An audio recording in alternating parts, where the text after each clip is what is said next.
atau majnun, suatu saat dia berjalan dan berjumpa beberapa orang yang sedang beribadah, sedang sholat. Beberapa orang yang sedang sholat. Lalu Qais ataupun majnun ini menghampiri orang yang sedang sholat tersebut dan duduk di hadapan orang yang sedang sholat. Bayangkan, kalau kamu sedang sholat, tiba-tiba ada orang duduk di depan kamu. Kira-kira khusyuk nggak sholatnya? Kira-kira khusyuk nggak sholatnya? Sedang takbir, Allahu Akbar. Tiba-tiba ada orang duduk di depan. Kita baca Fatihah sambil fokus, nggak bisa. Maka orang-orang yang sedang sholat tersebut mempercepat sholatnya karena tidak khusyuk. Ada orang yang mengganggu.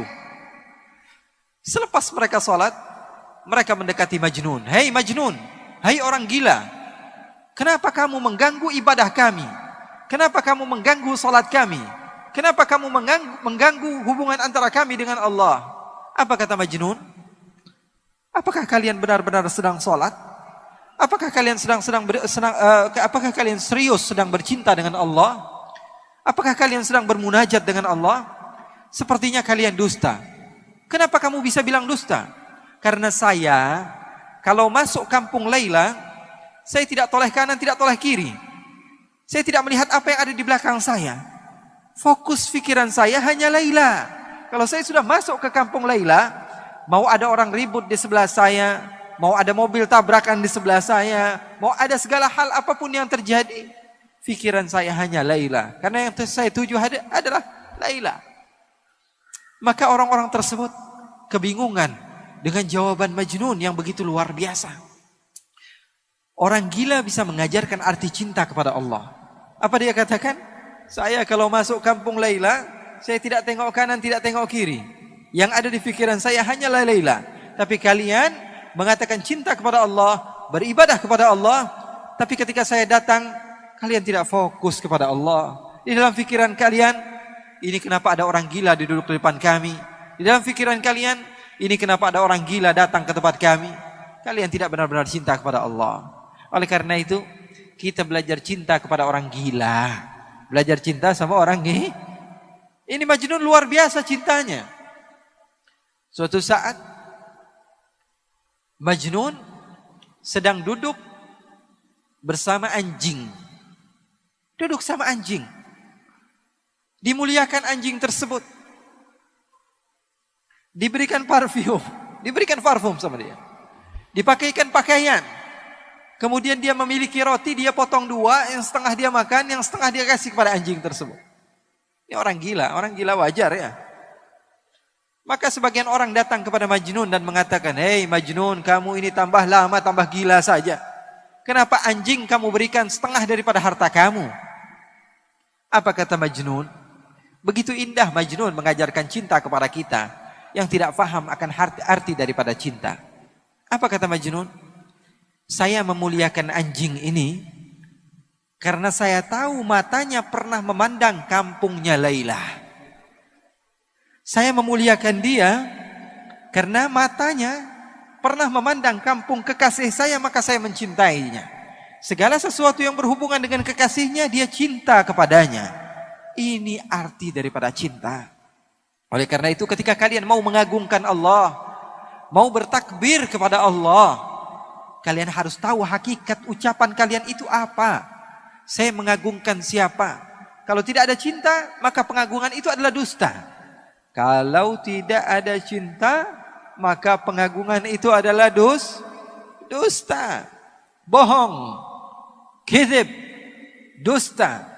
Cinta adalah segala-galanya. Dari cinta mampu seseorang menghasilkan mutaba'ah, pengikutan dan kesabaran. Makanya seorang ulama yang bernama Ash-Shibli, dia dipenjara. Lalu murid-muridnya datang. Apa yang dilakukan murid-muridnya? Membawakan hadiah, membawakan oleh-oleh, membawakan makanan, membawakan minuman, membawakan pakaian. Setelah sampai di lapas, di tempat di mana Al-Imam Ash-Shibli ketika itu ditahan, Al-Imam Ash-Shibli melihat ada batu di sampingnya, dia ambil, dia lempari murid-muridnya. Kemudian setelah dilempari semuanya pergi. Lalu beliau mengatakan, "Lau kuntum ahibbai la sabartum ala balai." Kalian pendusta ketika kalian mengatakan cinta kepadaku.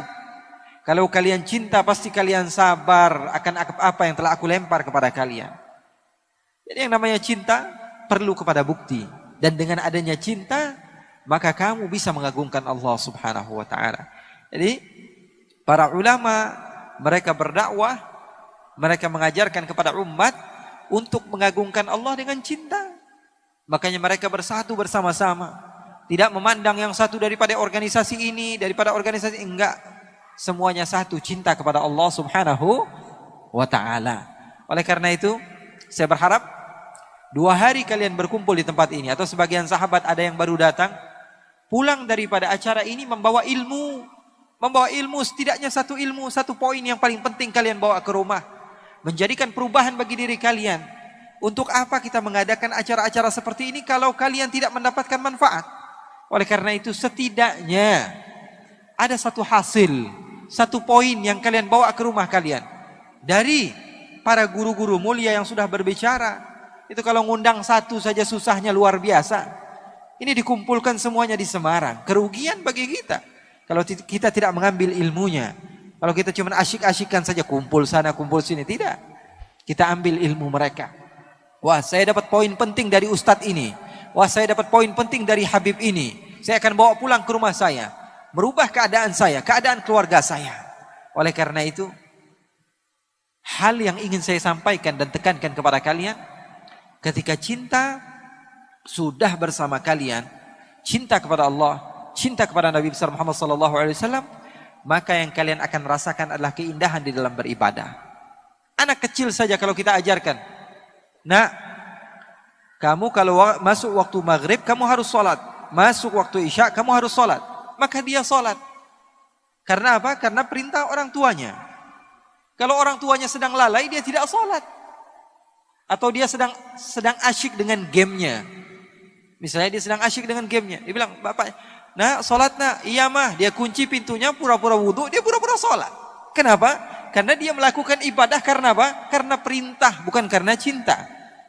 Tapi kalau anak kecil, dari semenjak kecil kita ajarkan cinta kepada Allah, cinta kepada Rasulullah, mau ibu bapaknya jungkel balik, mau ngapain terserah. Karena anak tahu, ini adalah amaliyah yang disukai oleh Allah, ini adalah amaliyah yang disukai oleh Rasulullah. Maka dia akan melakukan, mau diketahui bapaknya, ibunya, sebodoh amat. Makanya para sahabat Nabi, para tabi'in diajarkan bagaimana cinta kepada Allah, cinta kepada Rasulullah.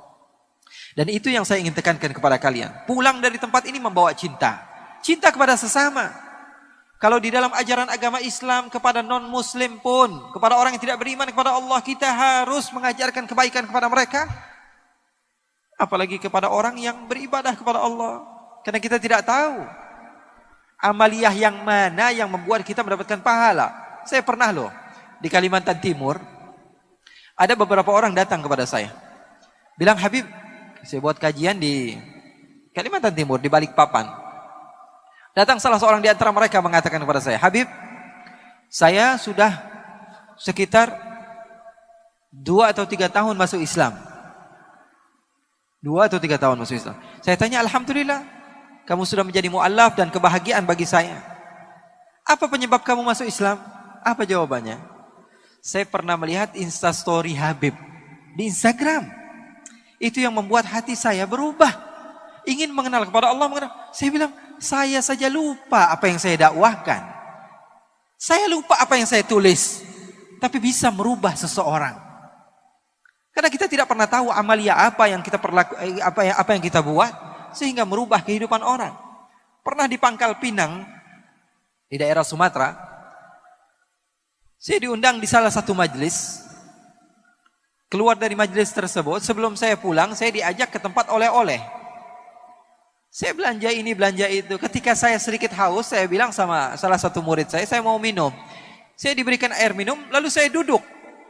Saya minum sebagaimana sunnah baginda Nabi besar Muhammad sallallahu alaihi wasallam. Lalu sesuatu aneh yang terjadi. Salah satu orang yang bekerja di tempat tersebut, di kedai tersebut, mendekati saya.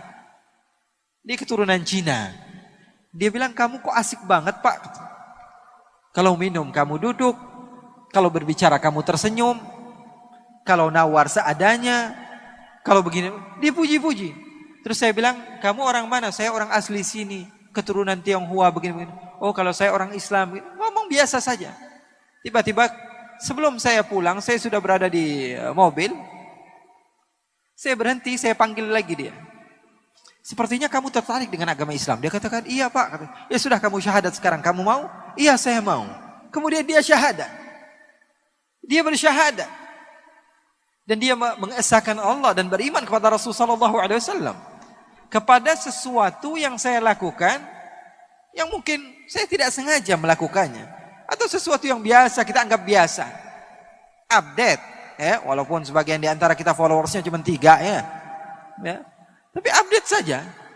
Siapa tahu dengan dakwah kamu tersebut seseorang memiliki perubahan. Hidupnya berubah, yang tadinya mereka seharusnya menjadi ahli neraka menjadi ahli syurga. Sebarkan cinta kemana-mana. Umat sudah capek dengan perpisahan, perpecah belahan. Ada sebagian komunitas mungkin mau membaca sejarah Nabi, membaca maulid, oke, betulkan saja. Ada sebagian lagi yang tidak mau baca, ya sudah urusan kalian tidak mau membaca. Jangan salahkan sudah. Kita sudah capek menyalahkan satu sama lain. Yang salah itu yang menyalahkan orang lain, itu yang salah. Kalau ada orang yang sholat di masjid ini pakai kunut, di masjid yang satu lagi nggak pakai kunut, yang pakai kunut nyalahin yang nggak pakai kunut, yang nggak pakai kunut nyalahin yang pakai kunut. Padahal dia sholat subuh juga enggak. Betul atau tidak? Kita ributnya di situ. Makanya saya mau ceritakan kepada kalian satu kisah. Ketika saya berada di Thailand, saya berjumpa dengan seorang jenderal di sana. Dia mengadakan kajian bersama tentara-tentara. Lalu ketika saya duduk di tempat tersebut, dia mengatakan kepada saya, Habib, saya mau Habib bercerita tentang agama Islam. Maka saya ceritakan tentang agama Islam kepada yang hadir. Setelah saya ucapkan, saya kisahkan, saya bacakan daripada ayat Al-Quran dan Sunnah Rasulullah SAW sesuai dengan apa yang datang daripada Allah. Sebagian di antara mereka tertarik dengan agama Islam. Lalu sebagian lagi mengatakan, ya Habib, kalau kami tahu agama Islam seperti apa yang Habib telah gambarkan, mungkin semenjak lama kami sudah masuk Islam. Saya katakan, memangnya kalian bukan Islam? Dia katakan, saya bukan Islam. Saya bilang kepada jenderal, wahai jenderal, berarti yang hadir di majelis kita ini banyak bukan orang Islam. Dia tertawa. Dia katakan, Habib, memang saya tipu kamu. Katanya. Yang hadir ini 70% bukan orang Islam. Kemudian saya katakan, kalau kalian tertarik kepada agama Islam, kenapa kalian tidak masuk Islam? Apa kata mereka? Mereka mengatakan, saya ini sengaja tidak mau masuk Islam karena saya takut agama Islam seperti yang ada di Indonesia. Loh, saya katakan, kenapa kamu takut dengan agama Islam yang ada di Indonesia? Ketika itu mereka mengira saya dari Malaysia, karena waktu itu saya memang lebih aktif di Malaysia. Dan bahasa saya juga bahasa Upin Ipin pada masa itu. Boleh ke? Kak Ros, boleh tak?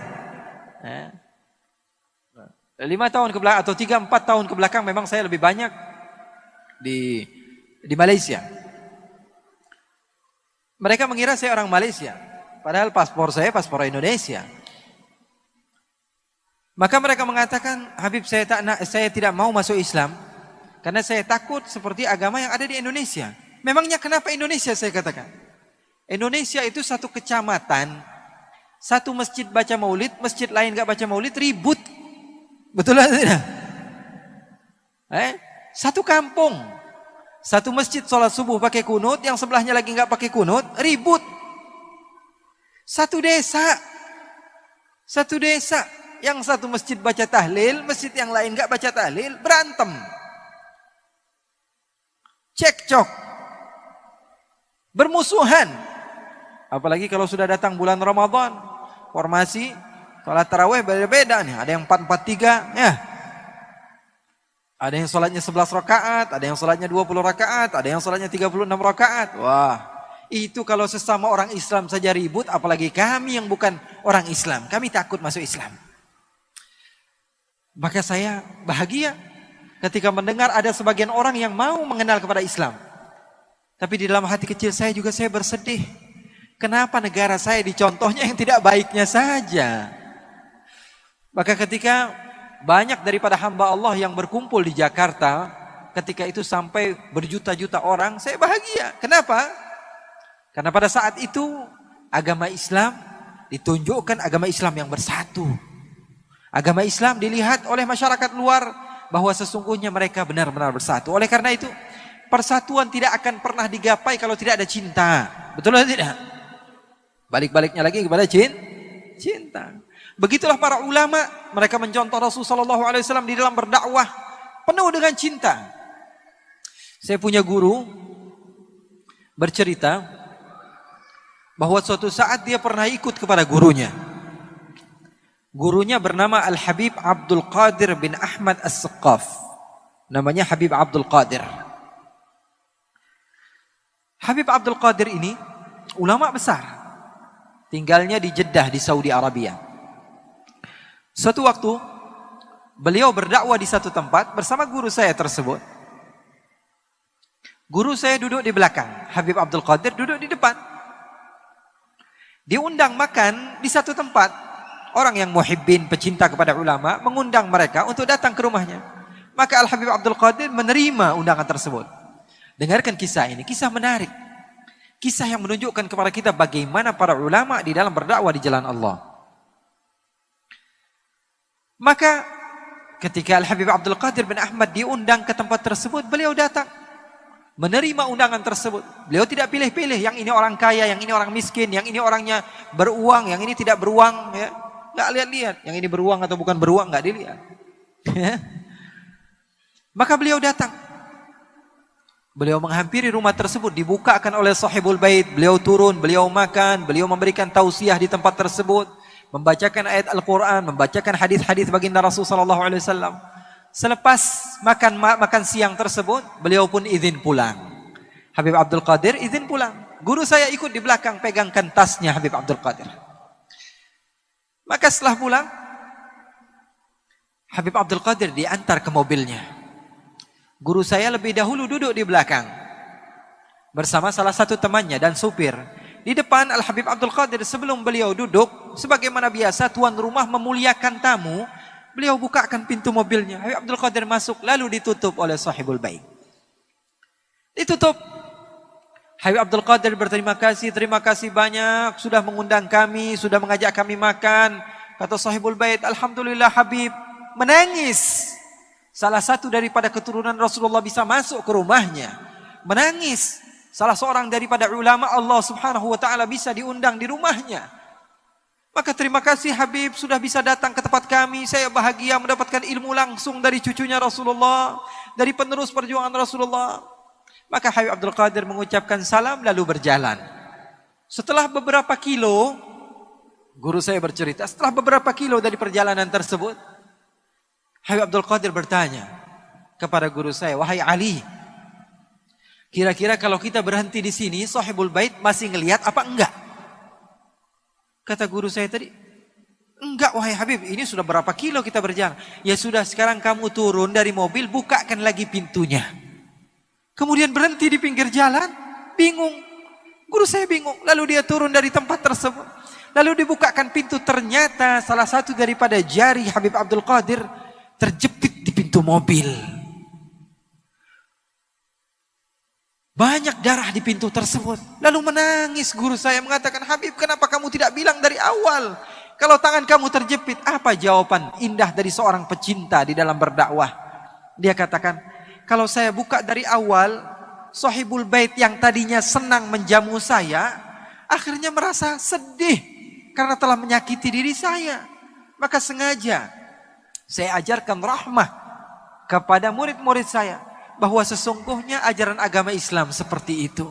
Dibukakan pintunya, ternyata tangannya semuanya berdarah. Beliau tidak mau orang yang tadinya sudah berbahagia tiba-tiba rusak moodnya gara-gara kelakuan yang dia buat. Maka Habib Abdul Qadir mengajarkan rahmah kepada umat di dalam berdakwah. Begitulah para salafus saleh.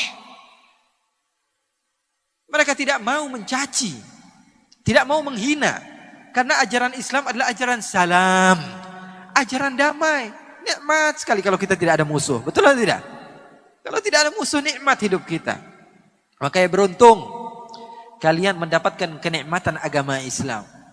Salah seorang di antara cucunya Rasulullah yang bernama Sayyiduna Al-Hasan pernah berjalan dengan putranya.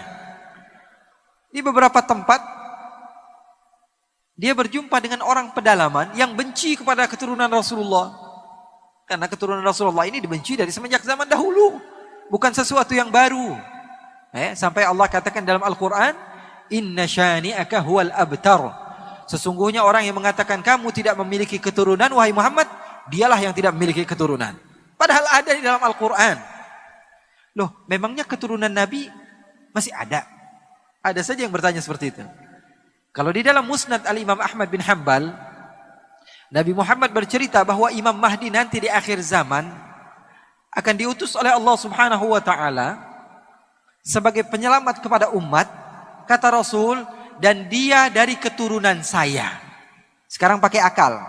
Kalau nanti di akhir zaman ada keturunan Nabi, terus nongolnya dari mana kalau sekarang nggak ada keturunan Nabi?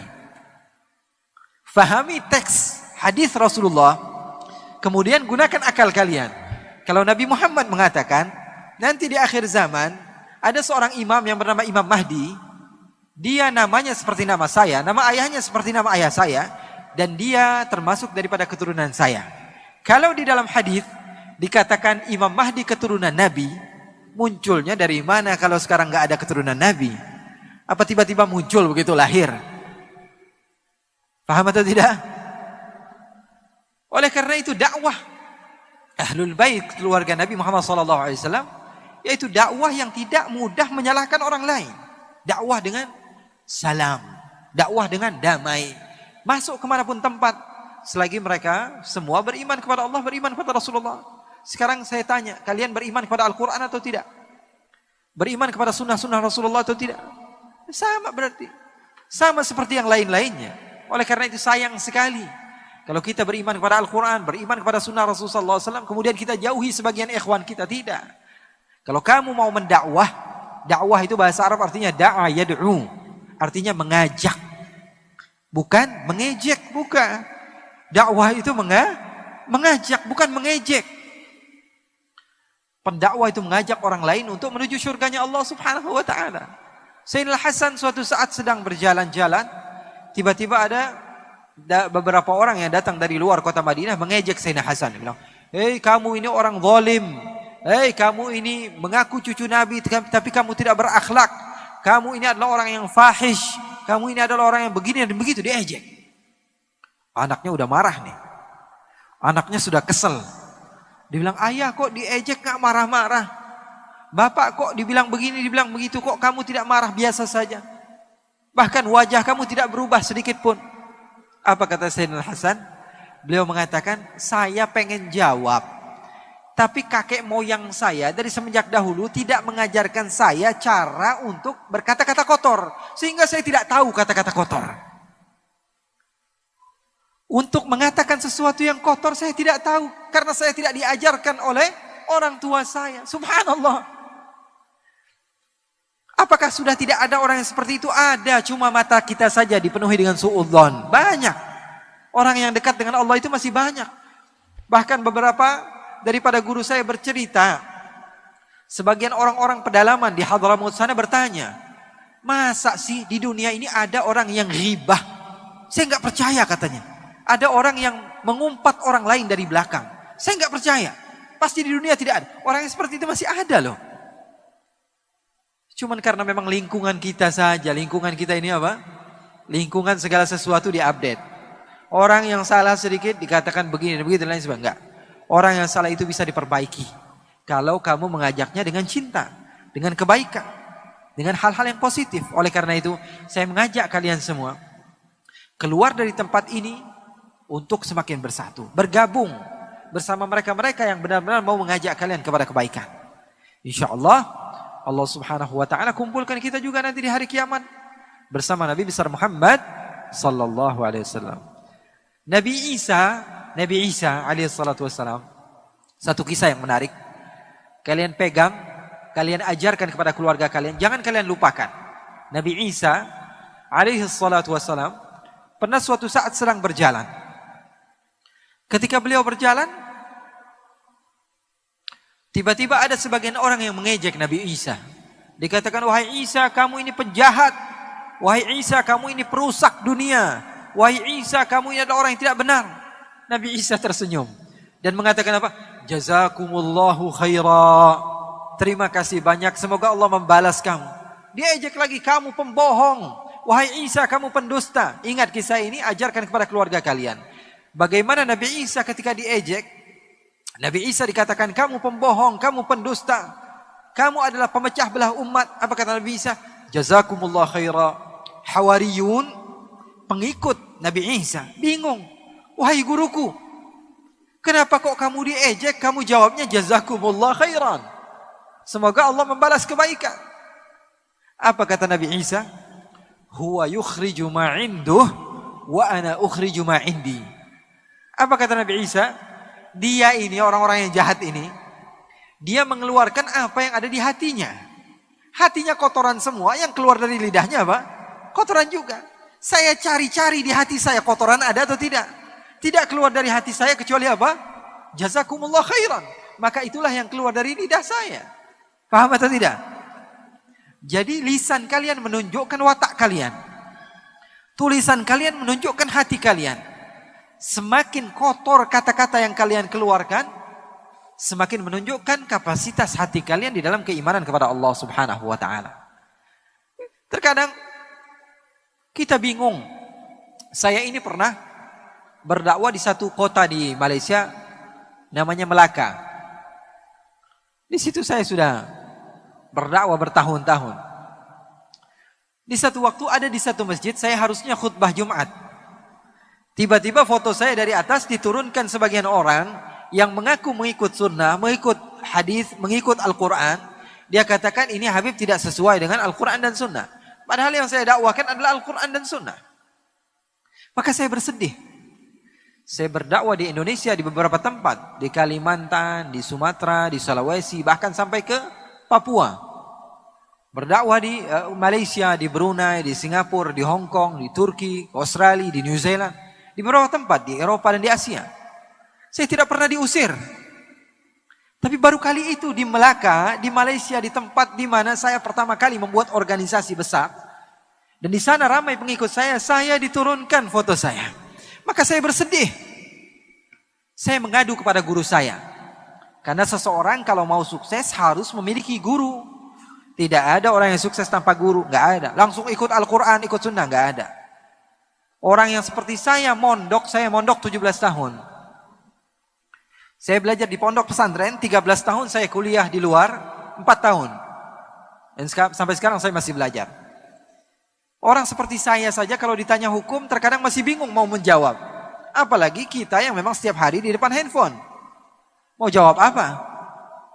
Semua bisa kita jawab. Maka saya bilang sama guru saya, wahai guru saya ini begini, saya ini begitu. Saya ditolak dakwah saya bersedih, apakah jalan saya ini salah, apakah begini.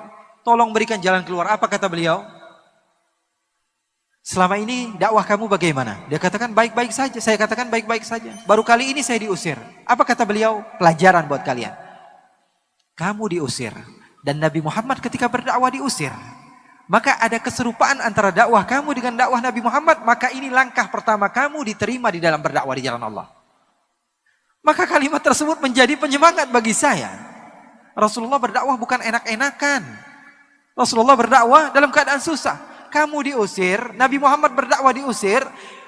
Ini adalah langkah pertama bahwa kamu diterima oleh Allah Subhanahu wa taala di dalam berdakwah di jalan Allah Subhanahu wa taala. Semoga Allah Subhanahu wa taala memberikan kepada kita ilmu-ilmu yang bermanfaat.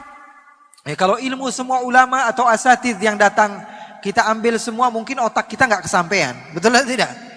Ini paling berapa MB nih otak kita ini. Ya. Tapi setidaknya sesuatu yang tidak bisa diambil semua, jangan tinggalkan semua. Catat itu. Segala sesuatu yang tidak bisa diambil semua, jangan tinggalkan semua. Semuanya susah. Tapi setidaknya ada beberapa poin yang penting saya dapatkan daripada apa? acara-acara seperti ini yang saya bawa ke rumah, saya amalkan, saya ajarkan kepada keluarga saya di rumah. Insya Allah, Allah memberikan keimanan kepada kita, memberikan mahabbah kepada kita, dan Allah subhanahu wa ta'ala mengumpulkan kita di dunia sebelum di syurganya Allah subhanahu wa ta'ala. Allahumma ja'al jam'ana hadha jam'an marhuma, wa tafarruqana min ba'di tafarruqan ma'suma, wa la taj'alillahumma fina wa la minna wa la ma'ana syaqiyan wa la mahruma. Ya Allah, jadikanlah perkumpulan kami ini perkumpulan yang Kau cintai, ya Allah. Tidaklah kami keluar dari tempat ini kecuali dosa kami telah diampuni oleh-Mu, ya Allah. Tidaklah kami keluar dari tempat ini kecuali derajat kami telah Engkau naikkan, ya Allah. Ya Allah, ya Rabbal Alamin, pada malam hari ini Engkau telah memberikan nikmat kepada kami untuk bisa duduk bersama orang-orang yang dekat denganmu, ya Allah. Jangan haramkan kami untuk senantiasa bisa duduk dengan mereka, ya Allah, di dunia sebelum di akhirat, ya Allah. Ya Allah, berikanlah kepada kami ilmu yang bermanfaat. Ilmu yang bermanfaat adalah ilmu yang kami amalkan setelah kami terima, ya Allah. Jadikanlah kami termasuk orang-orang yang senantiasa mengamalkan sunnah baginda Rasulullah SAW, mencintaimu dengan hakikat pencintaan, ya Allah, sehingga kami mampu menggapai ridha-Mu sebelum syurga-Mu, ya Allah. Wa sallallahu bi jamalika wa jalalika ala sayyidina Muhammadin walhamdulillahi rabbil alamin.